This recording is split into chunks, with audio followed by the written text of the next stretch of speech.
For many minutes, for many hours, for a bleak eternity, he lay awake, shivering, reduced to primitive terror, comprehending that he had won freedom, and wondering what he could do with anything so unknown and so embarrassing as freedom.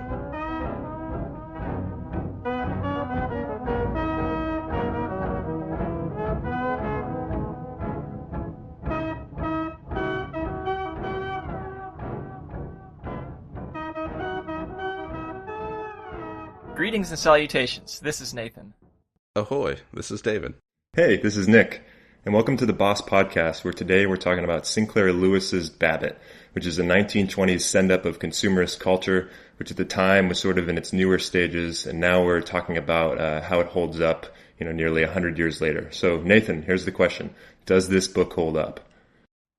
Let me just say for our listeners that was a beautiful quote at the beginning that David read that I do not feel represents the book as a whole. I have a lot of criticisms of the book. But if the book sounded like that quote, I think I would have been able to enjoy it. But the language that he uses, it's heavy in vernacular, which is interesting in a historical way, but the way that people talked in the 20s just is obnoxious. And he pulls these bits from culture around him to send it up and satirize it, but offers very little substance or substantive criticism of it. Why don't we just start with that? Okay. I think that the quote does a good job of sort of getting at what is wrong with Babbitt, the character, which is that he has no idea how to be free or himself. My issue was that him going through this experience was incredibly tedious. Just by the experience, maybe we should fill people in. So the overall arc of the story is that Babbitt is this very conformist, quote-unquote successful businessman, family man, who has a midlife crisis and abandons his values and then returns to them. So that's basically the arc of the book, right? Yes. And that's what you mean when you say he experiences this, is that? Yes, there's moments where he sort of teases with this idea of figuring out who he is in opposition to being told who he is from every group, organization, religion, business person that he's friends with. And those moments are rare, and I think you can probably argue, and maybe Nick will, that Lewis does this on purpose to kind of put you into the character of Babbitt, and especially considering the culture and the time in which the novel was written, it certainly is trying to mirror the average businessman who is being told how to live and who to be from everything around him. But I found the experience of reading about it and reading his life to be dull. Yeah, I mean, I think that's fair. I think a lot of it is fundamentally kind of boring and kind of tedious. And I think where I can sort of categorize this is that this book is not emotionally immersive. You're not really tied into the development of characters. You're not really rooting for anybody or necessarily even against them because everything seems so pedantic a lot of times. But I think that's how Sinclair Lewis in a lot of his books operates, in that he's really a guy that takes these moments and sort of summarizes them and then amplifies them a little bit. And it's supposed to be an easy window into modern culture at the time in the 20s. But a lot of these things, to me, the behaviors of these sales characters and government characters and even family characters are very similar to what's happening today. And so I think that reading Sinclair Lewis for emotion is never going to happen. And I've checked out a couple books and it's just not there. But reading that for these intense details, the clever vernacular, and just his realistic approach to satirical writing, I think that actually does hold up 100 years later. See, I don't see it, and I could be wrong, but I don't see it as realism per se, and that I see the human experience as being the ultimate realism. And he writes characters with such a flat, broad brush. The only emotion that comes across in the book to me is cynicism. And he's cynical about everything. He's cynical about business. He's cynical about nature. He's cynical about technology. He's cynical about politics. And he offers nothing. He offers zero that's in any way compelling. It's just, I see it as like, I imagine that maybe this was like a hipster book in the 1920s where it was funny to just not give a shit about anything. Because it's clear that he doesn't. Or at least, he's too cynical to put anything out there. Yeah, he was cynical as fuck. I mean, that was Sinclair Lewis's thing, and that's kind of why he started running out of steam after a couple books in the 1920s and kind of got into the 1930s, and nobody really cared about it anymore. Because he really wrote the same book over and over, just about a slightly different topic, but each one contains the same like cultural send-ups of, you know, the capitalists hate the socialists and religion is false and all that stuff. But I just think it's incredibly valuable at the time it happened. Like, nobody else was that blunt with their writing. I mean, there are certainly lots of, I guess you can call it counterculture writers and things that existed at the artistic level. But in terms of something that was accessible and possible to consume for the everyman, like, that's why Babbitt, I think, had an impact when it showed up, is because it used a pop culture vehicle to widen the eyes and then put into focus the things that were happening to the everyman, and it let the everyman know, you know, how ludicrous a lot of these things are. And that's why I think a lot of the tone is just missing. But I think the fact that it's missing some of the tone is why it resonated with so many people. But I feel like he sees the everyman, or at least in Babbitt, the everyman is seen as a depthless, cynical, selfish Neanderthal. Yeah, I agree with that. And how does that move the needle for all the every men and women who are reading this book and reading like that their struggles and their values and their aspirations are all, you know, meaningless under his pen? I mean, how many times nowadays do you click on a news article that has an exact opposite opinion your own just to read it and infuriate yourself? Fairly often. Every 30 seconds in fucking America today. But I feel like, so to tie this into modern society, the one-sided view and the one-sided sort of cynicism. I just can't stand cynicism. You read cynicism on either side of the aisle, and it's just like, it blinds you to any opportunity to see anything true. And I think that there's earnest articles, there's earnest news, there's earnest journalism on all sides, and whenever there's earnestness, I think there's something we can learn from it. But when one side's just being cynical and mocking the other side, as having nothing of value, that creates just a cesspool of nihilism. That's true.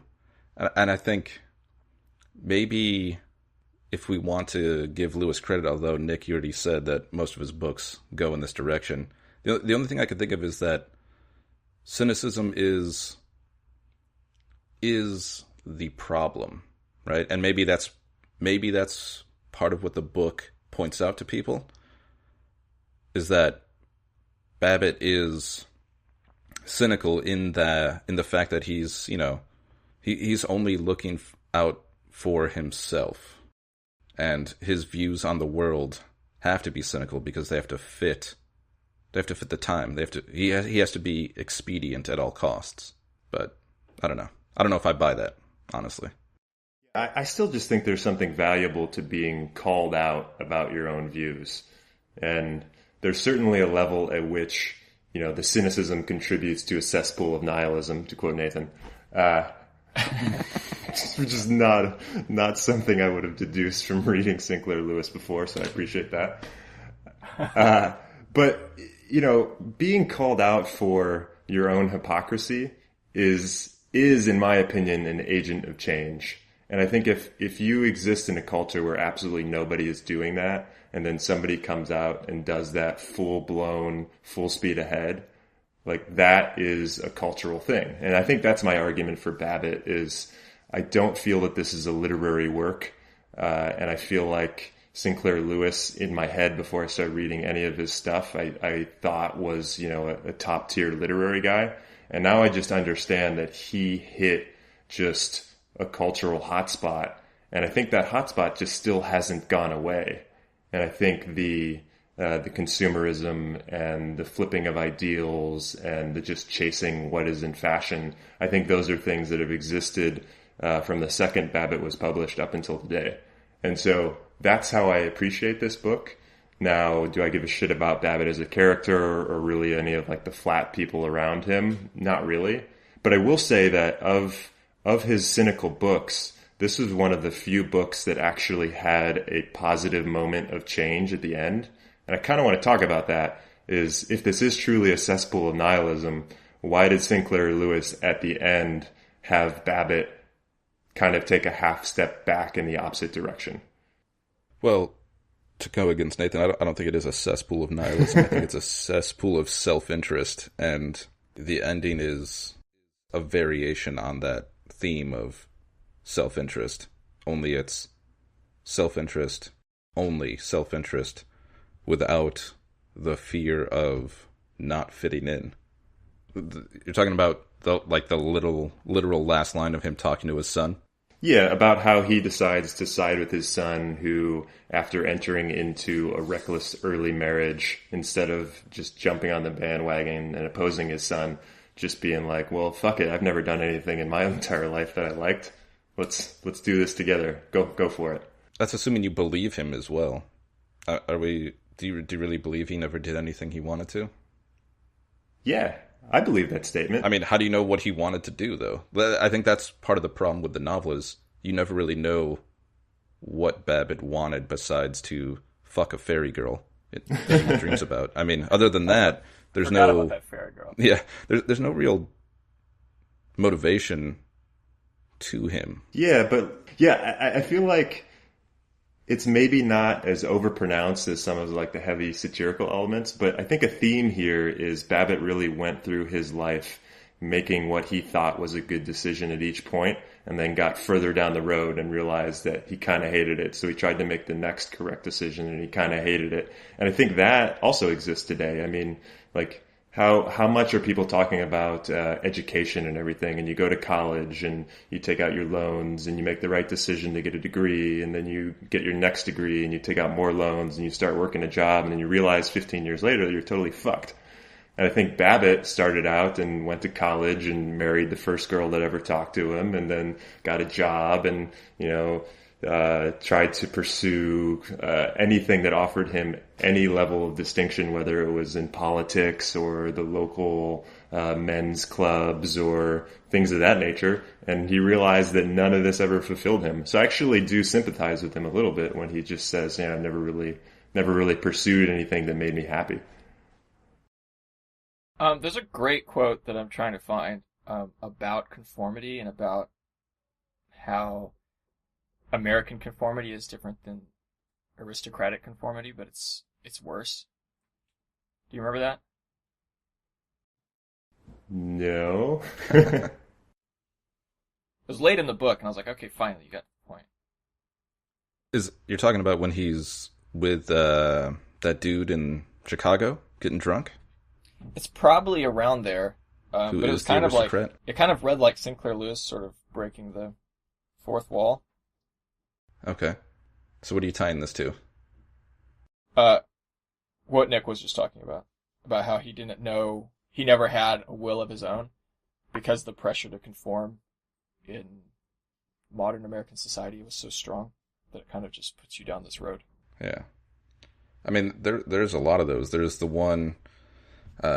just as he was an elk, a booster, and a member of the Chamber of Commerce, just as the priests of the Presbyterian Church determined his every religious belief, and the senators who controlled the Republican Party decided in little smoky rooms in Washington what he should think about disarmament, tariff, and Germany, so did the large national advertisers fix the surface of his life, fix what he believed to be his individuality.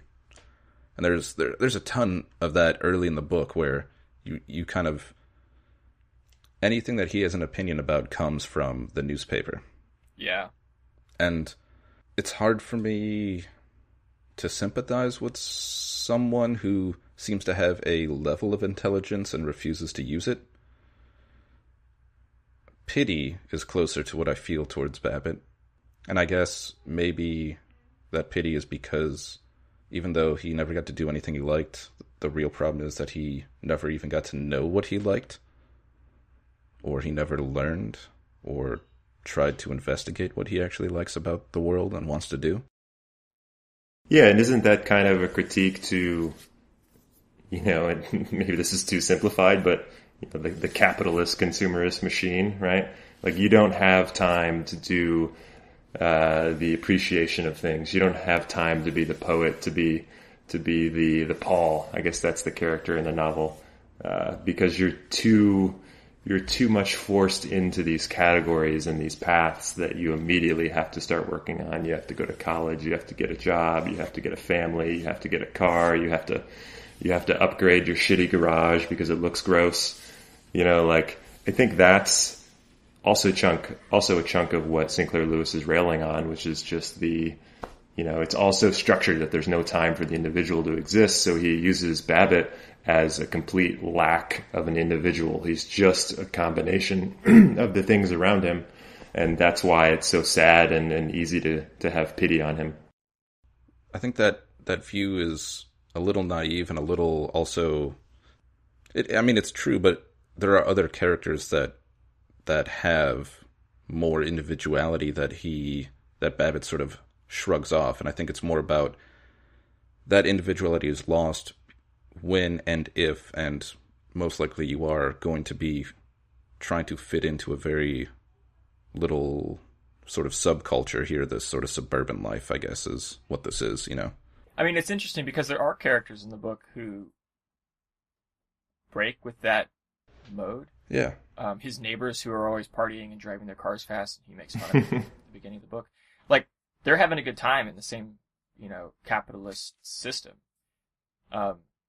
And I think his son Ted sort of represents maybe the change that Sinclair Lewis hopes to see in the next generation, which is that Ted's pursuing what he actually wants to do. He's like, I kind of just want to work on cars. I don't want to be a lawyer. Whereas Babbitt holds that idea that he wanted to be a lawyer kind of over himself his entire life. And that he never actually pursued he never pursued what he thought that he would bring him joy. He just pursued what was accessible and would take him forward another step. Yeah. But whenever we get close to the characters that offer a new model, and this is what kind of frustrated me or one of the things that frustrated me about the book, so 2/3 of the way through the book, he has an affair on his wife and gets involved with these flappers called the Bunch, and goes to all these parties and stuff, and ultimately feels that there's no more value to what they're doing, or perhaps there's less value to what they're doing than where he came from. But it only makes him feel regret for having ever stepped out from his conformist life to begin with. It's like he just went from bad to worse in hopes to get back to bad. Or he meets the aristocracy and he becomes buddies with the aristocracy, but he basically finds out the aristocracy of England is just like everybody in America. They don't have anything special. He hangs out with this rich family, and I don't think Babbitt actually realizes, but we as readers realize that the rich family is going through the same struggles with identity that he is. He hangs out with a poor friend from college, and again, he doesn't realize it, but we as readers realize that the poor guy is going through the exact same things. And basically nobody has an answer for anything. There's nothing to strive for in this world because everything ultimately is meaningless, and nobody has the ability to rise above their circumstances.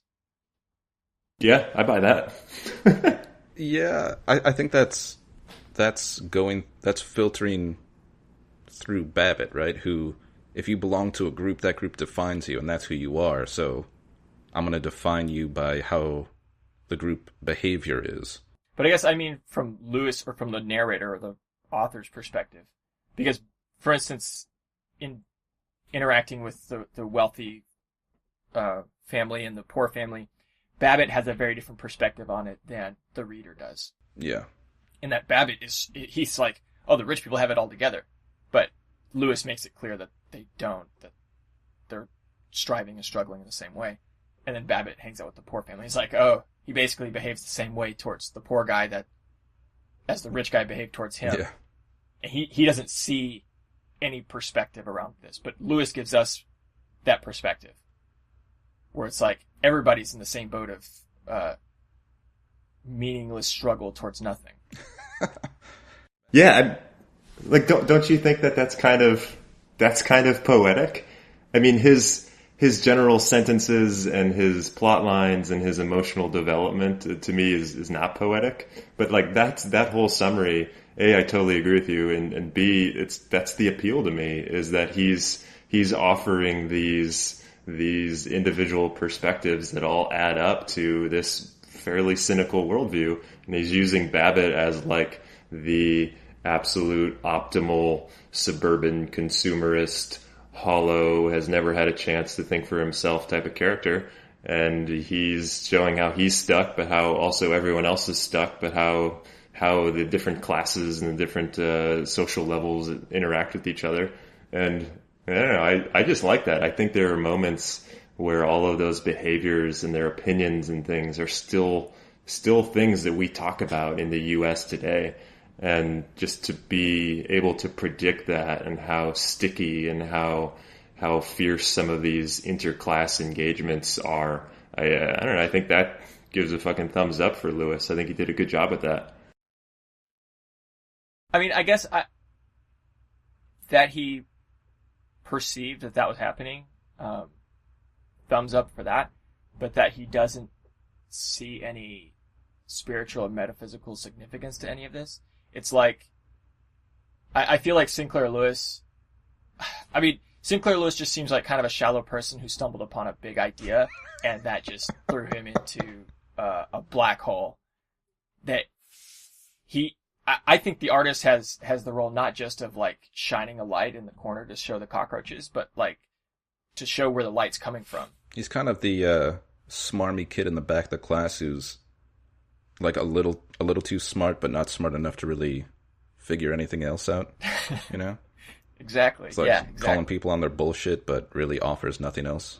Yeah, this is why you guys stopped listening to like really fucking bratty punk rock a while ago, but I still am. Because I don't need that resolution. Just tell me how fucked up it is, and that's like enough. Yeah. I agree with both you guys. Like there is a certain amount of respect I have for going into these things, but I think I side ultimately with Nathan, where I want a bit of, not necessarily resolution, but I want a striving for something in my books of substance. I couldn't help but think of Hesse when I was reading this, in that he wrote in a similar time period, and a book like Steppenwolf deals with kind of a similar thing of this guy stepping out of a mundane existence and looking for something more meaningful. But I feel like Hesse approaches the problem from a much more mystical place of like, how can one step outside of oneself? How can one know what one wants? And that's a big question that's worth thinking hard about. It's not just something to mock, that, oh, you don't know what you want? Well, you're an idiot. Well, I have no problem with mocking things, just make it more funny. Like, there are parts in this that are hilarious. There was a conversation between Doan and this other professor. I don't know if you guys remember this at all. Yeah. Oh, yeah. Let me hunt that down, because he had a couple of sweet little one-liners. Dr. Yavich. So they're having this conversation, and here we go. Here's a quote. Zenith's a city with gigantic power, gigantic buildings, gigantic machines, gigantic transportation, meditated Doan. And then this goes into the doctor. I hate your city. It has standardized all the beauty out of life. It is one big railroad station with all the people taking tickets for the best cemeteries. I don't know. And there was another one in there by the same dude. But there were these few little digs that I found humorous, and I guess I wanted more of that and less of the humdrum of Babbitt running around and kind of just filling up time and space. That's where the realism comes in, right? Yeah. Yeah, I like the Hesse reference. I think it's obviously coming from a totally 180 degrees difference. But isn't there also just a different demographic in play? I mean, we're like placing them in terms of the era in which they were written, but I think that there's probably definitely overlap for in their contemporary times, people reading Sinclair Lewis and Hesse. But I think the people that it resonated with are very different. I think somebody reading Steppenwolf as it came out was probably already more introspective and was already further along the line. And maybe if that person read Babbitt, would be having some of the same complaints that we do.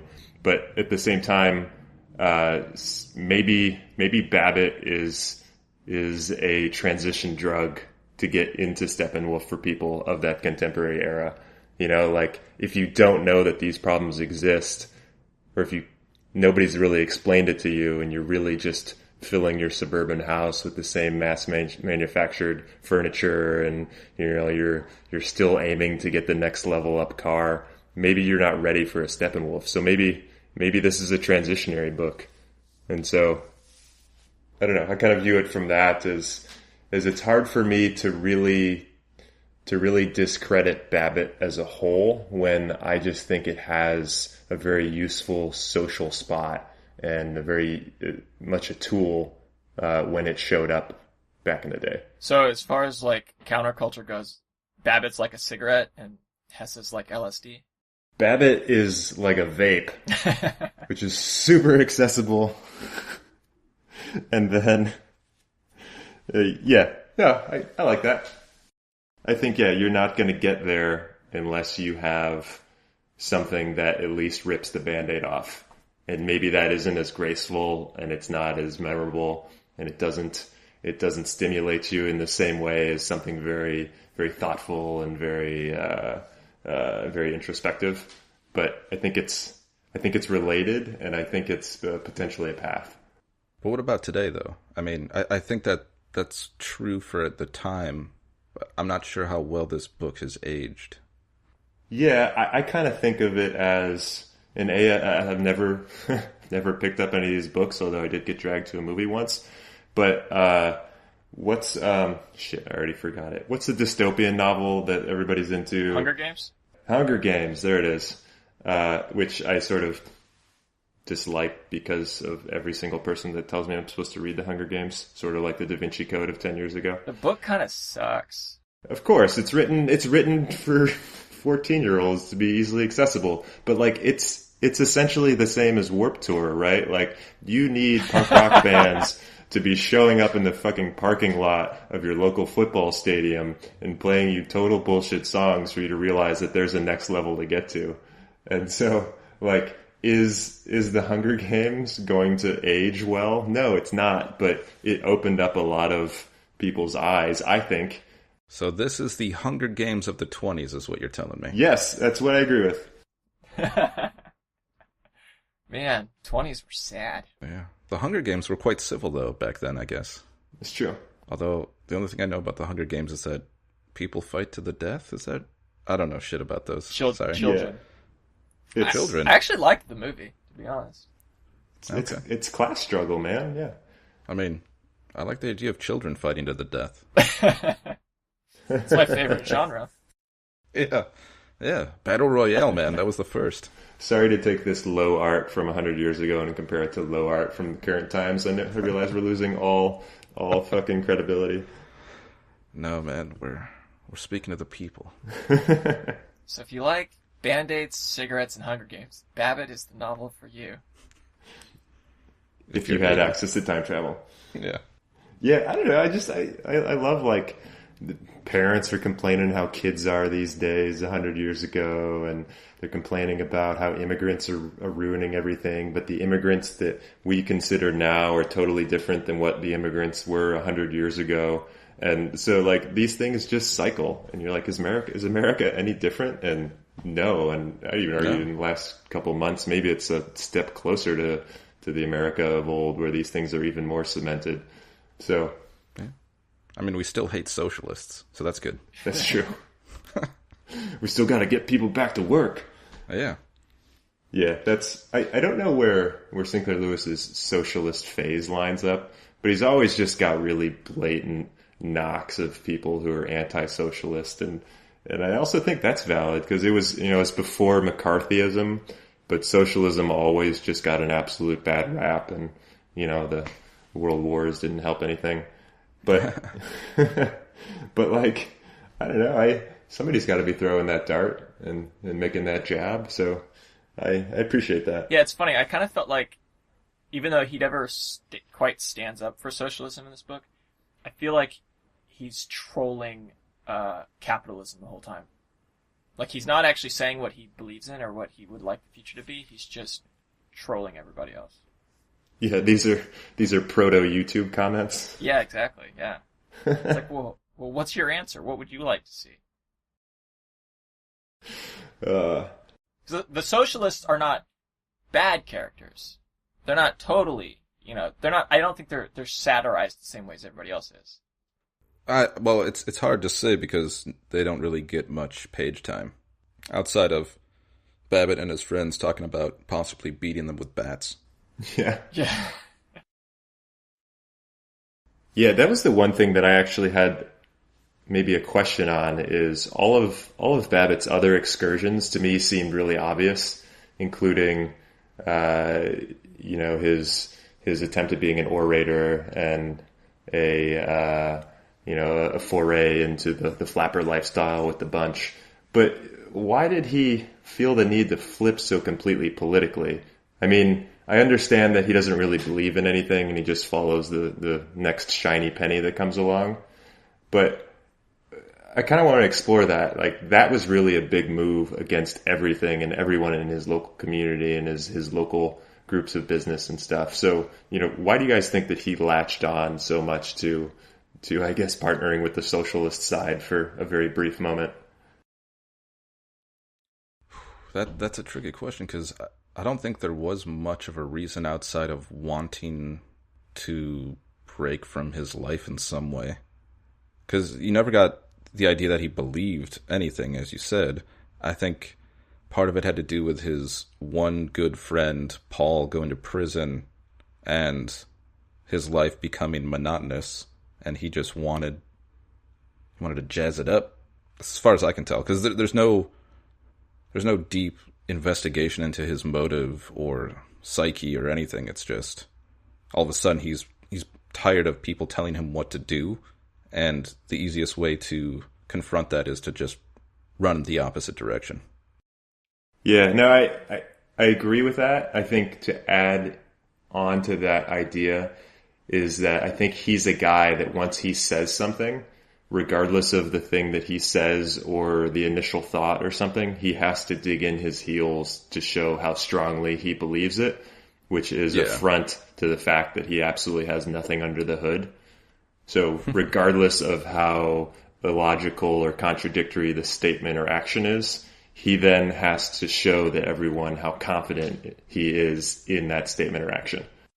I think it also, in addition to the character being sort of the rebellion of Babbitt, I think Sinclair Lewis is also showing that politics is largely a tribal game, in that he doesn't really believe one or the other, but ultimately he chooses to go with the tribe. Yeah, it goes back to this lack of self, this having no idea what he really wants or believes in, but just picking a side, and like Nick said, digging in his heels. And he even says something like that to his wife. Something about, when I say something, you better believe I mean every word of it. Something kind of along those lines. What'd you make of the whole Paul relationship? Anyone else feeling a little homosexual tension? Yeah, I think about that. I don't mean like in your loins. I mean in the characters. Yeah, I've noticed that in a couple books like of this era, and I think a chunk of it is just like the verbiage used, and it's not really a Sinclair Lewis thing, but just the way friendships and the way love is described and all of that. I think didn't really have the same tone that it has nowadays, or didn't really have the same resolution and fineness of speak. And so, yeah, there's just moments where it does seem a little romantic. I will give you that. I mean, it's the only time Babbitt gets emotional about another human being ever. Even when his wife is dying, he's pretty, like, his responses are canned. His emotions towards her feel placid at best. And when he's talking about Paul playing his fiddle and the two of them in Maine, it feels like, there was love there. I think that fraternal love at the time was seen as not so taboo as it is today. Yeah. I know, I'm just looking for something to talk about. Well, I did like the whole Paul character thing anyway. Maybe not Paul's demise, but the first half of the book, just how much Babbitt and Paul didn't understand each other, or rather mostly Babbitt not understanding Paul, and Paul's comments on things of beauty and things that have at least a little bit of artistic insight into them just completely miss Babbitt, and he's just so tone deaf that he can't pick up on any of it. And I think that's an awesome comment towards, you have a character like Paul who has to exist in the same world, and what is he, like a shingles or roofing salesman or something shitty like that? But like at least he's holding on to this grasp of tone and something else that's out there. And ultimately, I think it ends up driving him crazy, right? We understand Paul to be the sort of artist of the book, right? I mean, he was a violinist and had aspirations of being a professional musician, and abandoned what was, real talent to pursue empty capitalist endeavors. Exactly. To get in line, to get married, to get his house, to, get the stuff, right? And then he ends up being trapped, and he still has this love for some of the artistic stuff. And I just really like when Babbitt brags so much to people about how artistic Paul is, but the second Paul does anything artistic, Babbitt can't even understand what's happening, and he just gets uncomfortable and he just moves on.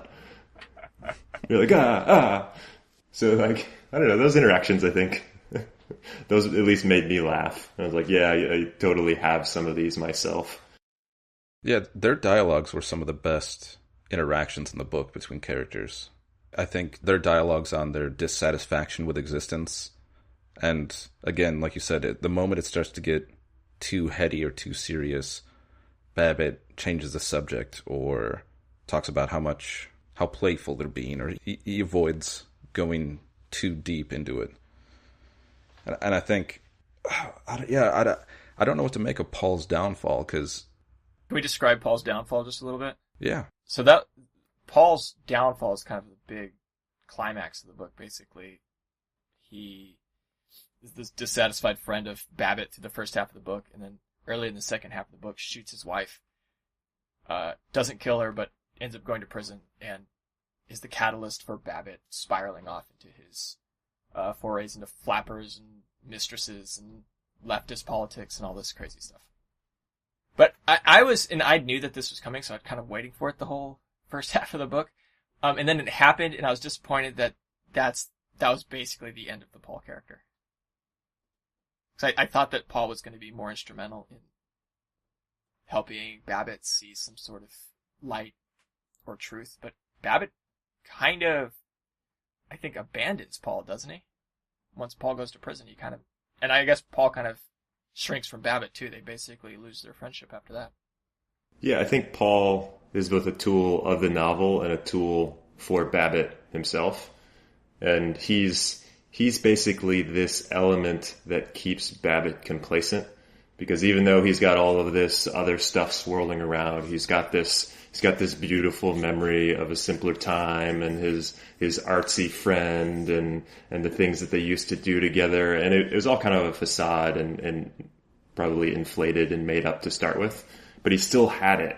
And then when that was taken away from him, he, really didn't have anything to be centered or anything to long for anymore. So he had to start digging into other categories and other explorations, which ultimately left him even more empty.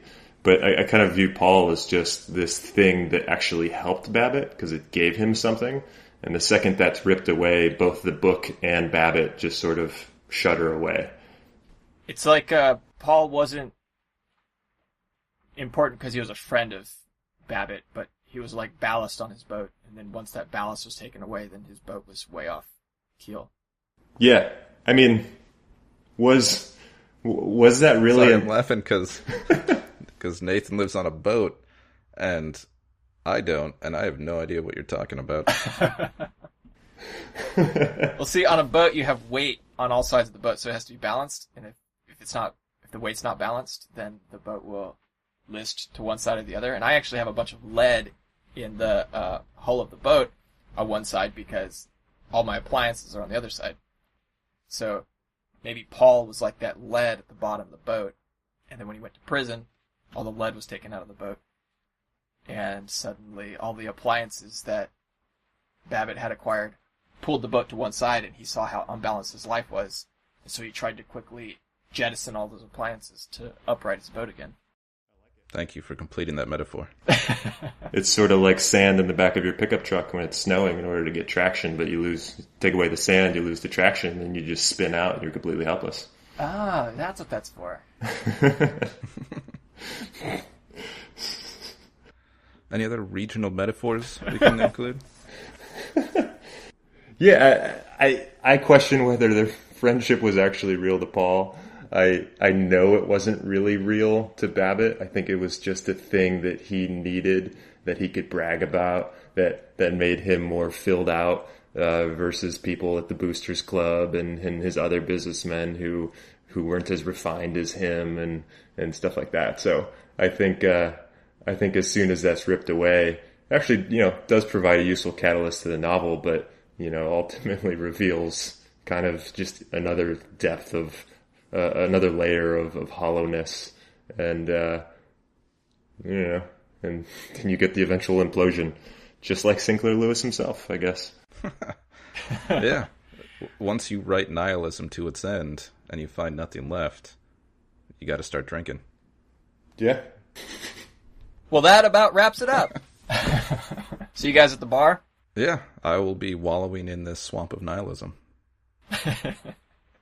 Cesspool. Yeah. Sorry. We have taglines for a reason. Yeah, I mean, sounds like just, regular Tuesday, right? Not that today's Tuesday. So ultimately, though... So I think... Sorry, go ahead. I'm sorry, I'm just talking to myself. I don't think I would recommend this book still. Like, even though it's got interesting parts, I think as a novel, as a work of literature, even though, Nick, you don't see it as a literary work, and neither do I, and that's why I wouldn't recommend it. I'd say, Sinclair Lewis, you got to write yourself a tract or something, buddy. Yeah, don't quit your day job. Did he write political nonfiction? I don't know. Okay.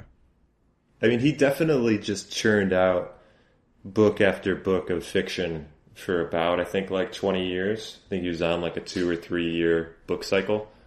And these are fairly dense. I mean, not from a concept or sentence structure, but just from here's a lot of detail standpoint. Yeah. So I don't know if he had time to write political discourse, or maybe he didn't even want to. I think I would have liked reading that.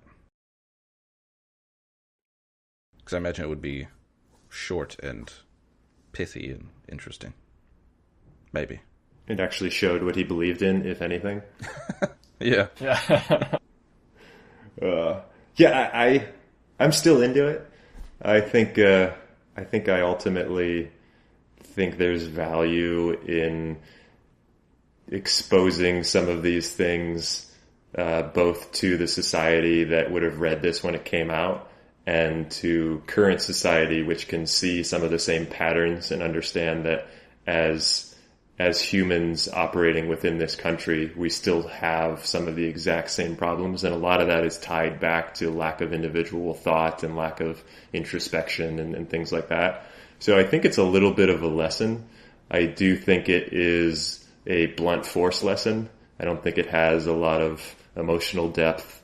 I don't think it is really all that inventive. But I think that's part of the point. I think it was a delivery mechanism. And so I can't totally fault him for that. I'm probably not going to go out of my way to tell people how badass this book is. But if/when somebody wants to talk about Sinclair Lewis, I'm probably down. I wonder what scenario that would be.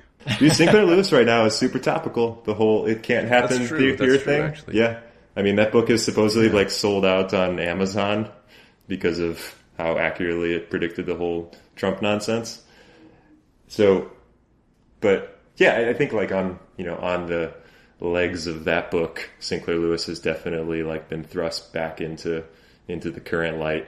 Now, do I have people who are independently pumped about reading Sinclair Lewis asking me to talk about Sinclair Lewis? No, I haven't really met any, but the internet tells me that they're there, and that's how echo chambers work these days. So I'm into it. I'm curious how many of those people that bought that book, one, started reading it, two, finished reading it. It's true. Because I flipped through it at the library. It's a big one. Yeah, it's another parade of details.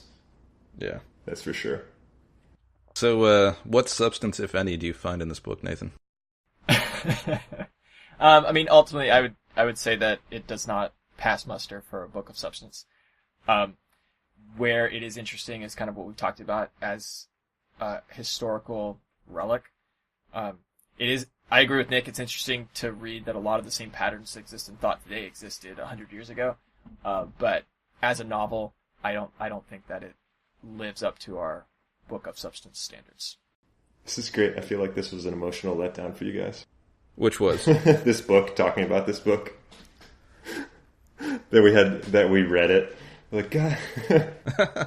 I mean, I'm glad that I can't really honestly say that I'm glad I read the book.